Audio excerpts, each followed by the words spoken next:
एक वन में चतुर्दंत नाम का एक महाकाय हाथी रहता था। वह अपने हाथी दल का मुखिया था। वर्षों तक सूखा पड़ने के कारण वहां के सब झील, तलैये, ताल सूख गए और वृक्ष मुरझा गए। सब हाथियों ने मिलकर अपने गजराज चतुर्दंत को कहा कि हमारे बच्चे भूख प्यास से मर गए, जो शेष हैं मरने वाले हैं, इसलिए जल्दी ही किसी बड़े तालाब की खोज की जाए। बहुत देर सोचने के बाद चतुर्दंत ने कहा, मुझे एक तालाब याद आया है। पाताल गंगा के जल से सदा भरा रहता है, चलो वहीं चलें। 5 रात की लंबी यात्रा के बाद सब हाथी वहां पहुंचे। तालाब में पानी था। दिन भर पानी में खेलने के बाद हाथियों का दल शाम को बाहर निकला। तालाब के चारों ओर खरगोशों के अनगिनत बिल थे। उन बिलों से जमीन पीली हो गई थी। हाथियों के पैरों से वे सब बिल टूट फूट गए। बहुत से खरगोश भी हाथियों के पैरों से कुचल गए। किसी की गर्दन टूट गई, किसी का पैर टूट गया, बहुत से मर भी गए। हाथियों के वापस चले जाने के बाद उन बिलों में रहने वाले छत बिछत लहूलुहान खरगोशों ने मिलकर एक बैठक की। उसमें स्वर्गवासी खरगोशों की स्मृति में दुख प्रकट किया गया था तथा भविष्य के संकट का उपाय सोचा गया। उन्होंने सोचा, आसपास अन्यत्र कहीं जल न होने के कारण ये हाथी हर रोज इसी तालाब में आया करेंगे और उनके बिलों को अपने पैरों से रौंदा करेंगे। इस प्रकार 2-4 दिनों में ही सब खरगोशों का वंशनाश हो जाएगा। हाथी का स्पर्श ही इतना भयंकर है जितना सांप का सूंघना, राजा का हंसना और माननी का मान। इस संकट से बचने का उपाय सोचते सोचते एक ने सुझाव रखा, हमें अब इस स्थान को छोड़कर अन्य देश में चले जाना चाहिए। यह परित्याग ही सर्वश्रेष्ठ नीति है। एक का परित्याग परिवार के लिए, परिवार का गांव के लिए, गांव का शहर के लिए और संपूर्ण पृथ्वी का परित्याग अपनी रक्षा के लिए करना पड़े तो भी कर देना चाहिए। किंतु दूसरे खरगोशों ने कहा, हम तो अपने पिता पितामह की भूमि को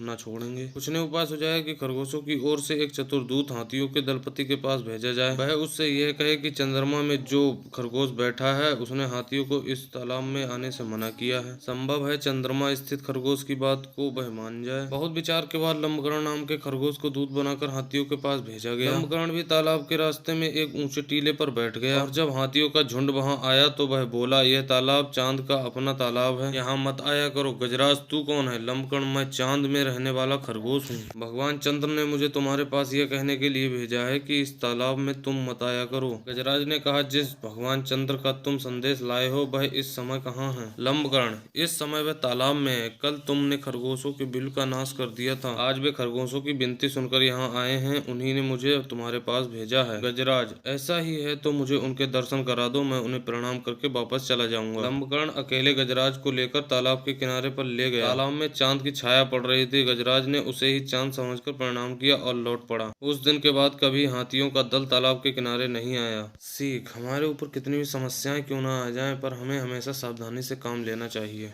हमें उम्मीद है दोस्तों आपको ये कहानी जरूर पसंद आई होगी। अगर हमारी कहानी पसंद आई हो तो हमारे चैनल को लाइक करें, सब्सक्राइब करें, साथ में बेल आइकन को भी दबाएं। धन्यवाद।